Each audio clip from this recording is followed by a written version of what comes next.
Hello friends, I am Shashank Shekhar from Department of Geology, University of Delhi. Right now we will discuss about assessment of groundwater quality. So the topic for the day is assessment of GW, that is groundwater quality. Now let's see what we will discuss here. We will understand the fundamentals of groundwater quality. What makes a groundwater quality? Know about the parameters. Then understand the differences between contamination and pollution of groundwater. Once we understand this, then we will examine utility of groundwater for irrigation purpose, for drinking purposes. Not only that, then we will learn about graphical representation of water quality data. Okay, water is a basic life supporting system. World over, people depend on it. Nowadays, dependence on groundwater has increased tremendously. We use it for drinking, we use it for irrigation, we use it for other industrial uses. Look, if we use it for so many purposes, we must know the quality. What do you think? Is that water which you get in subsurface as a groundwater is pristine? No, no way, no way. It has a baseline concentration. And what is that baseline concentration? It dissolves the solids when it moves subsurface. And then that must be below desirable limit for the desired use. Besides, you will have bacteriological contaminants there. You might have radioactive substances, and there could be many other things because water is a universal solvent. So when we talk of water quality, we have to take care of all these things. Now let's understand, what is water quality? What do you mean by quality? Quality of life? Then what defines quality of life? Money or the pleasure time or the leisure time? There are certain parameters. Similarly, in water quality, we have physical parameters or organoleptic and physical parameters. We have chemical parameters.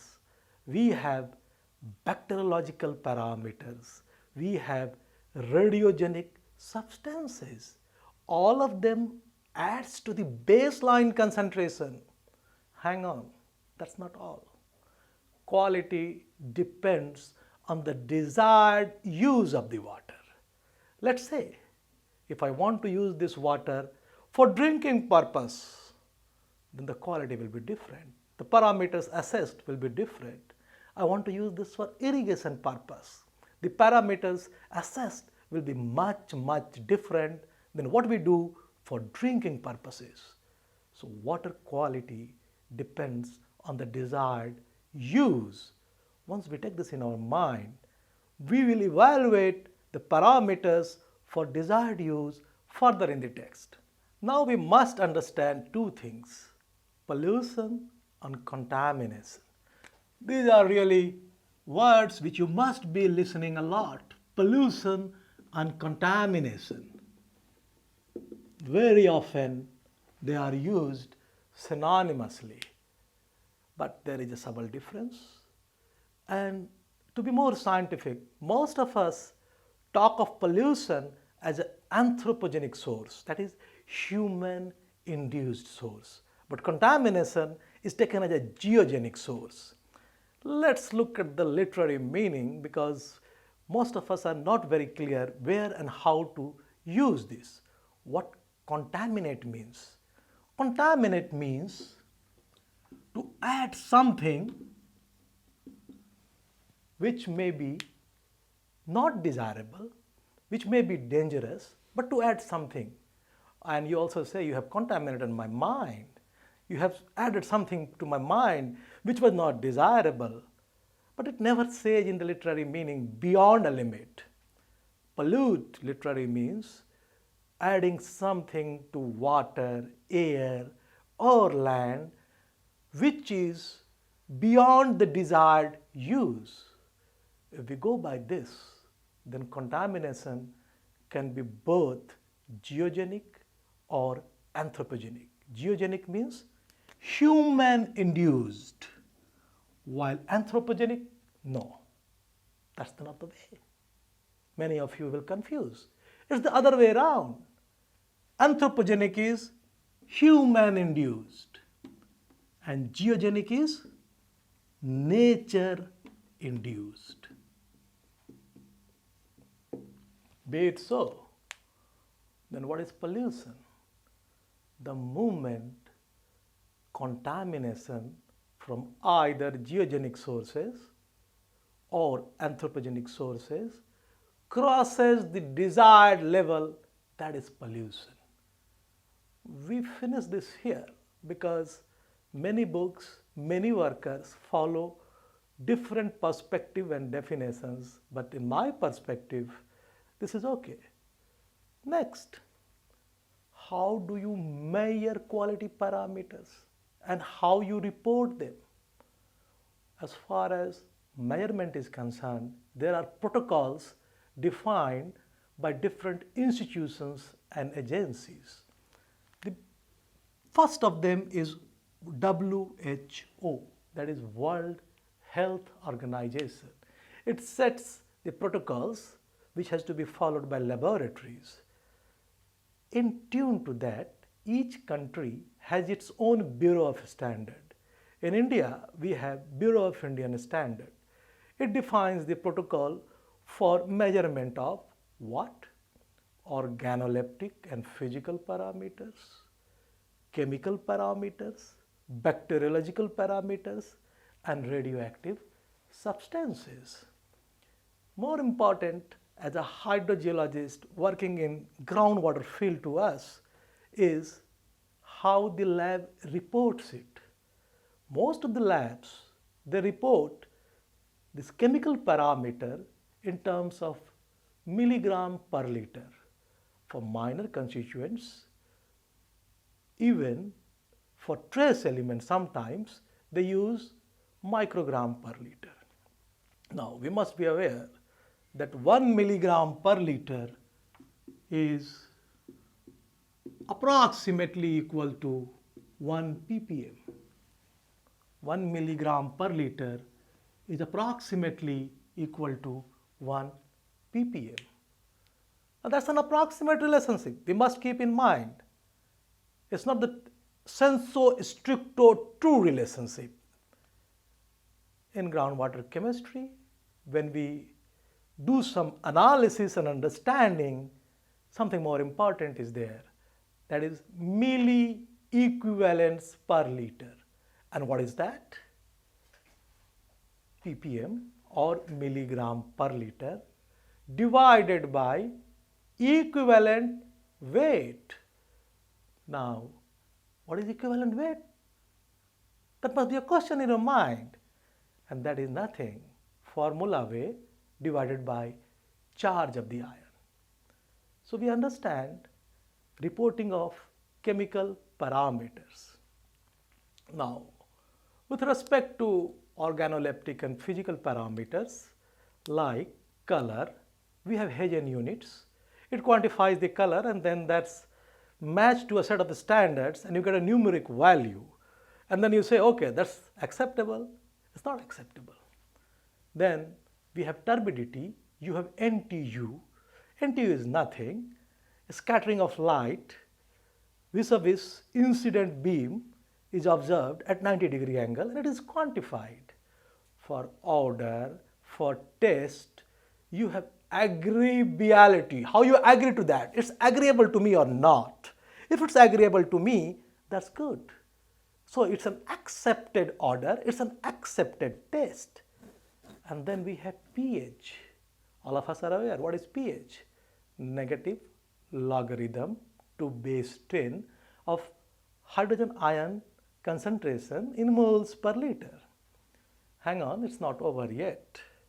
You have bacteriological parameters, and then it says, standard says that there should be none detectable in 100 ml of sample.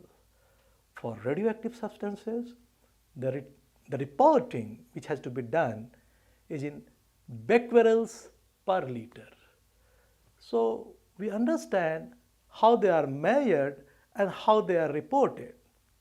Okay, now we come to the topic, quality criteria for potable water. Now what is potable water? The one which you use in house for your drinking purposes. See, this is the most important part of water quality. World Health Organization, WHO, has worked out in details. These are the parameters which needs to be assessed. These are the desirable, these are the permissible limits. It's an exhaustive list. If you go and memorize it, that will take days. It's not advisable. You must be aware that these parameters are there and they can be accessed through web link or through a published literature. In tune to that, Bureau of Indian Standard, that is BIS, it has its own parameters. You will ask me why there are two different parameters. Because the socio-economic and geographic conditions vary, and so each country or a region has freedom to adopt its own parameter. And thus in India, we have Bureau of Indian Standard, BIS, which has an exhaustive list of parameters. As we discussed earlier, they are for organoleptic and physical parameters, for chemical parameters, for pesticides, for radioactive substances, for bacteriological parameters. It is available at a cost from Bureau of Indian Standard. As a student, you might be wondering, why should I pay for this? Okay, hang on, don't worry. Google, you will find that in many other secondary sources available on website like at cgwb.gov.in, they have that in one or other form. The more important thing when we talk of water quality for drinking purposes is how the pollutants affect different parts of the body. Let's have a look at the figure. Look at the figure, what the title says. Adverse effects on human body due to pollution of drinking water with respect to a few parameters. This is not exhaustive. There are only few parameters. Don't worry, this is a naked body. This is for teaching purpose. Boron, what it does? It affects the nervous system. What mercury does? It affects the brain and nervous system. Chloride, together with sodium, increases blood pressure. So you must be listening that you must lower the sodium and chloride intake to reduce your blood pressure. Lead, it hinders physical and mental growth of children, causes anemia and damages kidney. Lead poisoning is one of the most common types of poisoning. Nitrate, the very famous blue baby syndrome. What these pesticides do? They're a lot harmful.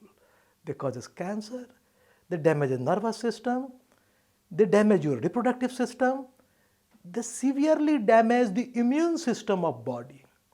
On the other side, you have fluoride. It harms your teeth, and there is a fluoride at the bottom. It causes fluorosis, it deforms bones and gives problem to joints. Let's look at sodium. It causes damage to people who are having heart disease. Iron, it gives a stomach disorder.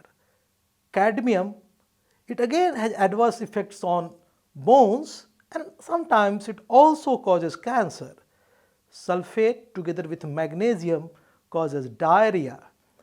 And the famous arsenic, it gives rise to cancer, mostly cancer of skins and a lot of other related issues. So we must be aware that these pollutants should be avoided in drinking water. Okay, let's move ahead. We talked of potable water. Now we'll talk of irrigation water. You must be wondering why we are emphasizing on irrigation water. Don't forget, what you eat is produced by the crops when they are irrigated. So let's begin. Groundwater quality criteria or water quality criteria assessment for irrigation water. Most of the time we are worried of few things here: salinity, sodium adsorption ratio, a specific ion toxicity. Now what is the salinity? That is the total dissolved solids in water. How it is going to affect the crops? If this TDS is very high, then the water intake in the root zone will be very less. And so the crops won't grow, they won't yield. And though you apply water, you have no output. Now how do we measure it? You can do it in lab, but the easiest thing to do is you measure electrical conductivity, and there is a relationship that 1 milligram per liter of TDS is roughly equal to 1.56 microsiemens per centimeter of EC at 25 degree centigrade. So how it helps us? Question is, how it helps us? It helps us because we have handheld EC meters. There you just dip it in water and find the electrical conductivity and then convert it into TDS, and you have the TDS value.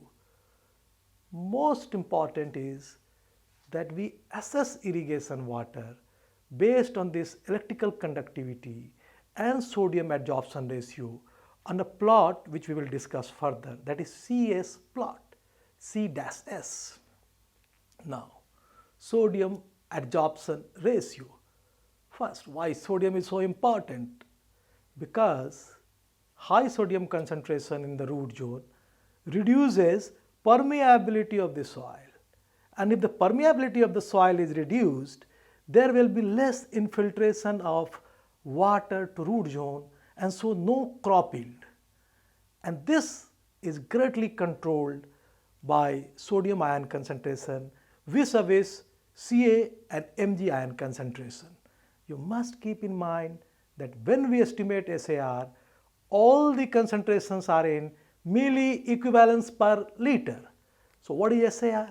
SAR is sodium adsorption ratio, concentration of Na in milli-equivalents per liter divided by root under concentration of Ca added to concentration of Mg in milli-equivalents per liter divided by 2. So that is SAR. Then what is a specific ion toxicity? Some ions like chloride, sodium, boron, if they are in very high concentration, they harm the crops. Boron is very famous for that, and thus you need to assess the quality of irrigation water so that these ions are in desirable limit. Okay, what is next? You must guess. That is graphical representation of groundwater quality data. You must be wondering, why do we need to do this? Look, the water management is handled at many levels by bureaucrats, technocrats, politicians at panchayat level. Now you need to show your results in the best possible way so that you convince them to manage it prudently. And for that, we have many graphical representation tools. It started with bar graphs, then circular diagrams. You first remember that whenever we do this representation, it is mostly in milli-equivalents per liter. Nowhere it's in ppm. But these bar graphs, circular diagram, they were of use for 1 or 2 samples. What if I want to show to my pradhan that look, there are 9 villages and you have 100 samples? You will make a clumsy bar graph of 100 samples and he might get confused. And thus evolved more holistic approach of using diagrams like trilinear diagram, Durovs diagram, and for irrigation water, CS diagram, C.S. That is, C stands for conductivity, S stands for sodium adsorption ratio.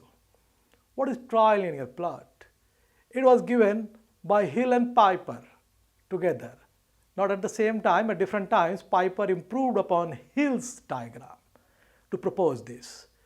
And here we can only report major ion concentration.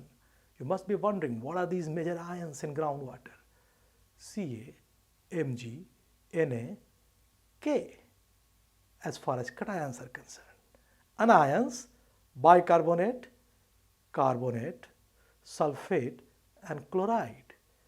So what do? You tabulate the data, convert it from ppm to EPM, and then again you find percentage of each cations vis-a-vis total cations present and percentage of each anions vis-a-vis total anions present, and then you plot them on the diagram. Let's see how we do it. Okay, this is the infamous trilinear diagram. If you become a hydrogeologist, this will trouble you for life. Let's have a look. There are two triangles, one on the left, other on the right, and there is a diamond-shaped central area. This triangle on the left is a cation triangle. This is the anion triangle. Look here, we have Ca, Mg, and Na plus K is clubbed in the cations. In anions, we have bicarbonates, and if carbonates are present, they are clubbed with this bicarbonate. We have chloride and sulfates. What did I say earlier? Ca has to be found out as a percentage of summation of Ca, Mg, Na and K. So you have a Ca percentage, you have an Mg percentage, you have Na plus K percentage. Now let's look at this plot here, this dot. So here the counting is like this. This tip of Na plus K is 100% and this all line is 0. So you move like this towards this tip. All this is 0, this is something, this is something, this is something, this is something, and this is 100. Now what is this something? It depends on the number of divisions between 0 and 100. So you have 1, 2, 3, 4, 5 divisions. So this is 20, 40, 60, 80, 100. Similarly, tip of this Mg is 100 and the line opposite is 0. And as you move like this, so this is 0% Mg all along this line, this is 20% Mg, 40% Mg, 60% Mg, 80% Mg, and at this tip it is 100% Mg. So you must, and likewise for Ca. So if I have to plot NaK here, it clearly shows that this was 80% of sodium plus potassium and a very insignificant amount of Ca because it's near to its 0. So I plotted it like this. Likewise, the principle is same in anions. This chloride end, this point is 100%, this line is 0, this all along this line it is 20, all along this line it is 40, 60, 80 and 100. Same way the sulfate end is 100, all along this line is 0, 20, 40, 60, 80 and like on. Now we have plotted another sample here. So you have one cation and one anion plot right now. This is not sensu-strict to one cation. In fact, it represents concentration of Mg, Ca, Na plus K. So we say one sample plot, not one cation plot. And this is one sample plot of the anions. The next step is that you project them as you see here with dotted lines onto the central field and plot here. Now you will ask me, what is use of all this? It gained all its importance by a concept of hydrochemical phases given by Back. It says that major cations and anions in a distinct zone makes a hydrochemical phases. Look here, this is sodium-potassium type. And if it plots here, where I put my hand, In this is chloride facies. Then you will ask me, what is the use of diamond? Diamond gives a synoptic view. So if it plots here, it's something. If it plots here, it is chloride plus sulfate facies. And like that. What is the advantage? You can plot 100 samples here on the cation, 100 on the anion, 100 in the diamond. What will that give to you? Let's say you have one cluster of plots at the bicarbonate, one cluster at the chloride, and similarly, so this is for the first 50 samples, this is for the next 50, first 50, next 50. It says distinctly that the groundwater has two distinct and different phases. One is bicarbonate, one is chloride. It speaks a lot about their origin, the hydrological processes, and so many other things. Okay, that was the trilinear plot, popularly also called as Hill-Piper's plot. Hang on guys, you must understand what is the fun a scientist or academics have. They play, but they don't play with so many things. They play with ideas. And this is what Durovs did. He played with this idea of graphical representation and he brought out a new plot. Durovs was a Russian scientist. Most of his work couldn't see light because they were in a different language than English. And so it was another scientist who reported Durovs' plot. And there again, you represent the major cations and the major anions. In his extended version, there is some more option of plotting EC, pH, or two more parameters. Let's have a look at the Durovs diagram. Okay, this is a prototype of Durovs diagram. Now look here, the two triangles are same. The one horizontal is the cation triangle, the one vertical is the anion triangle. The processes are same. First you convert ppm to EPM, then find percentage of each cation vis-a-vis summation of total cations. Percentage of each anion vis-a-vis summation of total anions. Plot them similarly, like this magnesium end is 100 and the line opposite is 0, and you go like this 20, 40, 60, 80. So you have 2 points here and then you project them to a central field. The advantage which Durovs gave was an extended Durovs, which is not shown here, that you can extend this particular square in two directions and then plot two more parameters to give a better holistic view. Now comes the most important for me, and that is graphical representation of irrigation water. Why? Because millions of life depends on this, and we are an agrarian economy. Fortunately, unfortunately, this is not being done at a great level. Now how it is done? The simplest way is that you have a plot which is referred to as conductivity versus sodium adsorption ratio plot. And on this plot, your conductivity is on a logarithmic scale and SAR is on an arithmetic scale, and then you classify the water for irrigation use. Let's understand it in detail with help of the figure. Okay, this is the CS diagram. What is it? You have a horizontal scale, that is x-axis. This is a logarithmic scale. And here you have C1, C2, C3, C4. That is electrical conductivity in micromoles or microsiemens per centimeter. And you have a y-axis where you have sodium adsorption ratio. They have been divided into low, medium, high, very high. That is low conductivity, medium electrical conductivity, and so on. Low sodium adsorption ratio, medium sodium adsorption ratio, and like that. And then the whole central area is divided into so many fields, and each field has been given a name, like this is C1, S1. This is C1 and corresponding is S2. And then if your sample falls here in C1, S1, this is excellent for irrigation. That area will have a rich harvest of crops. If it falls here, C4, H4, that's unsuitable for irrigation.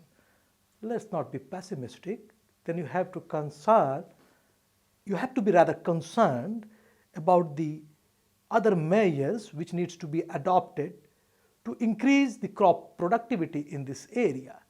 And so you can plot some 100 or 1000 of samples here and classify suitability of irrigation water. Let's summarize what we learned today. May not be in the same order. We learned about water quality. Every water which occurs subsurface is not your distilled water. It has some baseline concentration, and that comes because of sediment water interaction, and you have total dissolved solids. Besides, you can have some bacteria, some organic things, radioactive substances, and so many other things. Water quality is judged by its desired use for the purpose. Next, we learnt about contamination and pollution.